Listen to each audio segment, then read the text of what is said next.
The F-35 needs to be able to cover vast amounts of space in order to get to where it is needed during a crisis. I argued in parts 1 and 2 that ultimately it doesn't really matter how many F-35s and aerial refueling tankers Australia buys, there are hard limits on how far we can project and sustain airpower based on operating from Australian airbases. If Australia is willing to invest heavily in more enablers like the KC-30A tanker, we could probably project airpower out to around 1,500 kilometers from one mainland base, but we probably couldn't sustain a presence much beyond 1,000 kilometers.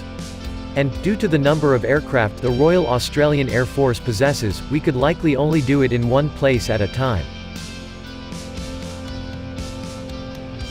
If you're a member of the school of strategic thought that believes the Australian Defence Force should be operating beyond our continent itself and out in the region, then this analysis shows how difficult it would be to provide air support for a deployed task force, for either air defence or close air support for troops engaged on the ground.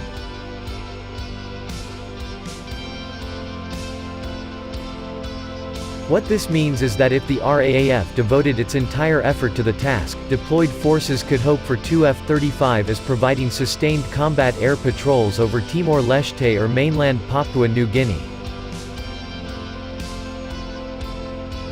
Sustaining airpower over Christmas Island, around 1,600 kilometers from the nearest airbase, would be challenging, as it would over a near neighbor such as New Caledonia, 1,500 kilometers, or the planned joint naval base on Manus Island, 1,300 kilometers. Sustaining any presence over key choke points such as the Sunda Strait, 1,900 kilometers, is probably not achievable. Certainly, the task becomes easier if the commander is willing to accept more risk and if it's decided that air support doesn't have to continuous. But that means it may not be there when needed.